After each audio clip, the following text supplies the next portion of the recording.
এটা ভিডিঅ' লৈ আহিছোঁ। এই ভিডিঅ'টোত আপোনালোকে এজন যুৱকৰ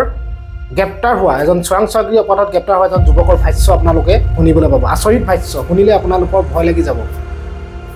যিজন যুৱক মানৱ বুঢ়াগোহাঁই, গোলাঘাটৰ এজন যুৱক, এই মানৱ বুঢ়াগোহাঁই প্ৰশাসনৰ এজন স্পেচিয়েল ব্ৰাঞ্চৰ SI হিচাপে 2021 চনত নিযুক্ত কৰা হৈছিল আৰু নিযুক্ত হোৱাৰ পিছৰ পৰাই তেওঁক এটা দায়িত্ব দিয়া হৈছিল আৰু আলফাৰ স্বাধীনৰ চোৰাংচোৱাগিৰি কৰিবৰ বাবে তেওঁক দায়িত্ব দিয়া হৈছিল। টকাৰ প্ৰলোভন দিয়া হৈছিল এই মানৱ বুঢ়াগোহাঁই আৰু সেইমতে মানৱ বুঢ়াগোহাঁয়ে গৈ এখন নাটক ৰচনা কৰিছিল, যিখন নাটকত আলফা স্বাধীনক বিশ্বাস কৰি লৈছিল সেই যুৱকজনক। আৰু তাৰপিছতে এতিয়া বৰ্তমান তেওঁক এই চোৰাংচোৱাগিৰি কৰা অপৰাধত তেওঁক গ্ৰেপ্তাৰ কৰা হৈছে। গতিকে এতিয়া এই যুৱকজনৰ আচলতে পৰিয়ালৰ দায়িত্ব কোনে ল'ব সেই ঘৰখনৰ দায়িত্ব, যি কাৰণে তেওঁক তেওঁলোকৰ চোৰাংচোৱাগিৰি কৰিবলৈ যে পঠিয়াই দিছিলে সেইসকলে দায়িত্ব ল'বনে? গতিকে ভিডিঅ'টো চাওক আপোনালোকে। ভিডিঅ'টো চালে আপোনালোকে সকলোখিনি কথা গম পাব আৰু নতুনকৈ যদি কোনোবা আহিছে মোৰ চেনেলটোকে লাইক কৰিব, চেনেলটো ছাবস্ক্ৰাইব কৰি ল'ব পটাপট, তেতিয়াহ'লে চব ভিডিঅ'টো আপোনালোকে। নমস্কাৰ, মই মানৱ বৰগোহাঁই আপোনালোকৰ আগত এটা সঁচা কথা ক'বলৈ ওলাইছোঁ। মোৰ পৰিচয় যি আপোনালোকে গম পাইছিলে তাৰ আগতে এটা পৰিচয় লুকাই আছিলে। মই প্ৰশাসনৰ এজন লোক হয়। প্ৰশাসনৰ স্পেচিয়েল ব্ৰাঞ্চৰ SI হিচাপে মোক নিয়োগ কৰিছিলে 2021 চনত। মোৰ যি ID নম্বৰ হৈছে IG 8371963421। এয়া হৈছে মোৰ ID নম্বৰ। এই নম্বৰটোতে মোক আপোনালোকে চিনি পাব পাৰিব এজন SBৰ ছাব ইন্সপেক্টৰ হিচাপে। মই তাত কৰ্মনিয়োগ কৰোঁতে 2021 চনত যেতিয়া কৰ্মনিয়োগ কৰিছিলোঁ তেতিয়াৰ পৰা মোক এটা বিশেষ মিছন দিয়া হৈছিলে। মিছনটো হৈছিলে কি, আলফাৰ বিপক্ষে কাম কৰাৰ কাৰণে। আলফা স্বাধীনৰ বিপক্ষে যেতিয়াৰ পৰা কাম কৰিবলৈ আৰম্ভ কৰিলোঁ, প্ৰথম অৱস্থাৰ পৰা মোক কিছুমান নাটকীয় ৰূপত মোক প্ৰকাশ কৰিলে, যাতে সংগঠনৰ লোকে মোৰ ওচৰলৈ যাব পাৰে আৰু মোৰ লগত যোগাযোগ স্থাপন কৰিব পাৰে। সেই নাটকীয় যিসমূহ আমি নাটক কৰিছিলোঁ সেই নাটকসমূহ আমি সুচাৰুৰূপে কৰি গৈছিলোঁ আৰু ঠিক তেনেধৰণে নাটকীয় ৰূপে মোক এবাৰ গ্ৰেপ্তাৰো কৰিছিলে। গ্ৰেপ্তাৰ কৰাৰ পাছত আকৌ পুনৰ এৰি দিছিলে। ঠিক তেনেধৰণে আমি দুবাৰ তিনিবাৰ তেনেকুৱা ধৰণৰ নাটক কৰিছিলোঁ আৰু পৰৱৰ্তী সময়ত যি বিচাৰিছিলোঁ আমি আলফা স্বাধীনৰ যি বিশ্বাস পাবলৈ সক্ষম হৈছিলোঁ আৰু সেই বিশ্বাস পোৱাৰ ফলত মই আহি নৱেম্বৰ মাহত আলফা স্বাধীনত যোগদান কৰিছিলোঁ। মই আলফা স্বাধীনত যোগদান কৰাটো প্ৰকৃততে এটা সম্পূৰ্ণ মোৰ মিছন আছিল। ইয়াত কোনো জাতীয় প্ৰেম বা কিবা তেনেকুৱা লুকাই মই অহা নাছিলোঁ, কাৰণ মোক এটা সম্পূৰ্ণ মিছন দিছিলে আৰু মিছনটোৰ কাৰণে মোক প্ৰক্ষেপ কৰিছিলে মানস চলিহা, দিগম্বৰ পাণ্ডে।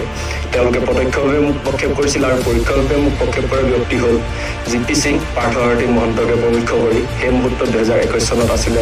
ভাস্কৰ জ্যোতি মহন্ত DGP হৈ। তেখেতে গোটেইগৰাকী ব্যক্তিয়ে প্ৰক্ষেপ কৰিছিল আৰু তেওঁলোকে আমাৰ অকল মোকে বুলি নহয় আৰু বহুকেইগৰাকী যুৱক যুৱতী আছে, তেওঁলোকে আমাক যিধৰণে প্ৰক্ষেপ কৰিছিল, যিধৰণে আমাক নিয়োগ কৰিছিল, নিয়োগ কৰাৰ পাছৰে পৰা তেওঁলোকে আমাক কিছুমান পলুষিত কৰিছিল। পলুষিত যেনেকৈ ধৰণে টকা পইচাৰ আৰু যি এতিয়া আমাৰ এই বয়সত সকলোৰে এটা যি পাৱাৰৰ এটা ক্ষমতা বিচাৰে, সেই ক্ষমতাৰ কাৰণে আমি সকলোৱে সেই কথাত মান্তি হৈ সেইধৰণে বিপক্ষে কাম কৰাৰ বাবে আমি প্ৰস্তুত হৈছিলোঁ আৰু সেইধৰণে আমি কাম কৰিছিলোঁ। ঠিক আমাক তেনেধৰণে পলুষিত কৰিছিল আৰু তেনেধৰণে পলুষিত কৰাৰ পাছত প্ৰথম অৱস্থাত কাহিলীপাৰাত আমাক প্ৰশিক্ষণ দিছিল। কাহিলীপাৰাত প্ৰশিক্ষণ দিয়াৰ পাছত আমাক আলফা স্বাধীনৰ বিৰুদ্ধে কেনেধৰণে কাম কৰিব লাগিব, তেওঁলোকৰ ক্ষয় ক্ষতিৰ বিষয়ে আমাক বেলতলাৰ অজন্তা পথত অৱস্থিত এনক্লেভত আমাক প্ৰশিক্ষণ দিছিল। সেই প্ৰশিক্ষণত বিশেষকৈ আছিল আপোনাৰ বায়'মেট্ৰিক্সৰ ওপৰত, কেনেধৰণে এটুকুৰা ঠাইক জিৰ' ছিগনেল জন কৰিব পাৰি আৰু ধৰি লওক যিকোনো ভিচিটো হ'ল আপোনাৰ ৰাম। ছোৱালীখিনিয়ে এজন বিষয়াক বা এজন সংগঠনৰ লোকক কেনেধৰণে নিজৰ প্ৰতি পলুষিত কৰিব পাৰি, যি ছেক্স এডুকেশ্যন বুলি কোৱা হয়। ছেক্স এডুকেশ্যন বিশেষকৈ ছোৱালীখিনিক দিয়া হৈছে। ছেক্স এডুকেশ্যন এইটো কাৰণে দিয়া হৈছে যাতে GMSQ, CMSQৰ দৰে যি শিবিৰ আছে সেই শিবিৰৰ নেতাসকলক নিজৰ প্ৰতি আকৰ্ষিত কৰি শিবিৰৰ মাজত এটা বিভেদৰ সৃষ্টি কৰিব পাৰে, যাতে সেই ধৰণৰ বিশেষ প্ৰশিক্ষণ ছোৱালীখিনিক দিয়া হৈছে। আৰু বাকী বহুকেইজন আছে মোৰ যিহেতু 34 হয়, মোৰ ৰোল নাম্বাৰটো লাষ্টৰ ফালৰ পৰা মোৰ 34 হয়। মোৰ আগতো আৰু 33 জন আছে। 33 জনকো তাৰে বিশেষ কিছুমান আপোনাৰ ডেৰাডুনত পৰা প্ৰমুখ্য কৰি তেনেকৈ বাহিৰৰ বহুত জেগাত দীঘলীয়া 9 মহীয়া প্ৰশিক্ষণৰ পৰা লৈ বহুতো প্ৰশিক্ষণ দিছে আৰু স্পেচিয়েল মাৰ্চিয়েল আৰ্টৰ পৰা লৈ ৱেপন ইউজৰ কেনেকৈ কৰিব লাগে আৰু যি কৰিব লগা হয় কোন সময়ত কৰিব পৰা যায় তেওঁলোকক যাতে ক্ষতি কৰিব পৰা যি সুযোগ কণ হয় বা যি তেওঁলোকৰ গতিবিধি হয় গতিবিধিখিনি সম্পূৰ্ণকৈ মোক তন্নকৈ নজৰ ৰাখি যি তিনিজন অহাৰ কথা আছিলে প্ৰণদীপ অহাৰ কথা আছিলে ধৈৰ্যকৰ অহাৰ কথা আছিলে আৰু ৰাজশ্ৰী অহাৰ কথা আছিলে তেওঁলোকক মোক এই সম্পূৰ্ণ ৰিপৰ্টখিনি দিব দিছিলে আৰু তেওঁলোকক স্পেচিয়েল ট্ৰেইনিঙে আছিলে যে কেনেধৰণে মানুহক ডিমটিভেট কৰিব লাগে কিবা কৰিব লাগে সম্পূৰ্ণ তেওঁলোকক স্পেচিয়েল ট্ৰেইনিং দিছিলে আৰু সেই ট্ৰেইনিং অনুসৰি মোক এটাই কৈছিলে যে সম্পূৰ্ণ ৰিপৰ্টখিনি এইটো যিহেতু মই তেওঁলোকতকৈ 3 মাহ 3.5 মাহৰ আগত আহিছোঁ অহাৰ বাবে মই সম্পূৰ্ণ ৰিপৰ্টখিনি তেওঁলোকক দিব লাগিব আৰু তেওঁলোকৰ যি অহাৰ সময় আছিলে ফেব্ৰুৱাৰী মাহৰ আমাক কোৱা মতে 7 পৰা 15 তাৰিখৰ ভিতৰত ফেব্ৰুৱাৰী মাহৰ 7 পৰা 15 তাৰিখৰ ভিতৰত তেওঁলোকে আহি শিবিৰত উপস্থিত হ'ব আৰু তেওঁলোকৰ কাম কাজ কৰিব ঠিক ক্ষেত্ৰত তেনেকুৱা ধৰণৰ একো অন্য নাছিলে মোক টেকনিকেলি যি ধৰণে পাৰি সকলোখিনি ক্ষতি কৰিবলৈ মোক দিছিলে আৰু তেওঁলোকৰ সময়সূচীখিনি সুচাৰুৰূপে মানে পৰিচালনা কৰাত আৰু ধৈৰ্য হওক বা প্ৰণদীপক হওক বা ৰাজশ্ৰীক হওক যাতে মই সকলোখিনি তথ্য এটাকৈ দিব পাৰোঁ সেইখিনি যোগাত কৰিবলৈ মোক দিছিলে আৰু এনে ক্ষেত্ৰত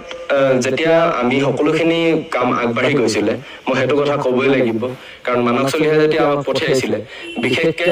ডিজিপি জিপি সিং এতিয়াৰ অৱস্থাত বৰ্তমান ডিজিপি জিপি সিং আৰু পাৰ্থ আৰতি মহন্তই এই ক্ষেত্ৰত আমাক বিশেষ ধৰণে সহায় কৰিছে বুলি এইটো কাৰণে কৈছোঁ আমি প্ৰত্যক্ষভাৱে তেওঁলোকক লগ পোৱা নাই কিন্তু পৰোক্ষভাৱে মানস চলিহাৰ যিখিনি তথ্য পাতি দিয়া হয় সংগঠনৰ ভিতৰত কেনেকৈ যাব লাগে কি কৰিব লাগে যে বা সংগঠনত সোমালে কি হ'ব কি নহ'ব সম্পূৰ্ণখিনি পাৰ্থ আৰতি মহন্ত আৰু জিপি সিঙে সকলোখিনি কৰিছিলে পৰোক্ষভাৱে ইয়াৰ আঁৰত সম্পূৰ্ণভাৱে জিপি সিং আৰু পাৰ্থ আৰতি মহন্ত জড়িত হৈ আছে শেষত মোৰ এটাই অনুৰোধ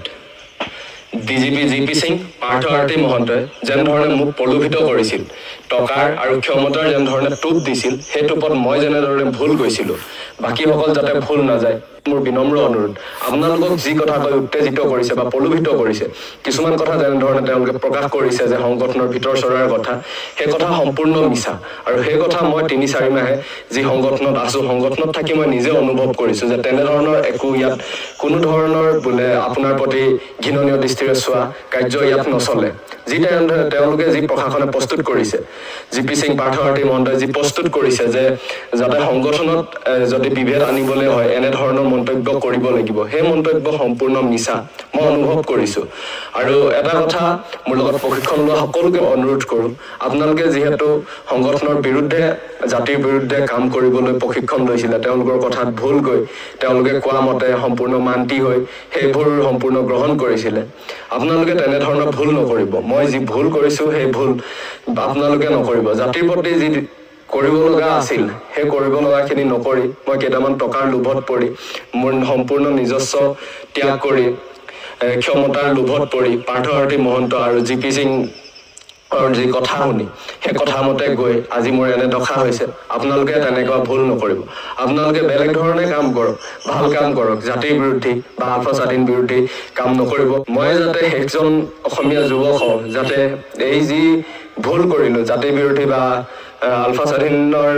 বিৰুদ্ধে যি কাম কৰিছিলোঁ মই যাতে একজন হওঁ তাকে মই অনুৰোধ কৰিছোঁ আপোনালোকে তেনে কাৰ্যৰ পৰা বিৰত থাকিব আৰু এনেকুৱা ধৰণৰ যি লোক হয় যেনে পাৰ্থ আৰতি মহন্ত আৰু জিপি সিং তেনেকুৱা লোকৰ পৰা সদায় আঁতৰি থাকক আৰু অসমীয়া যুৱকসকলে নিজে নিজক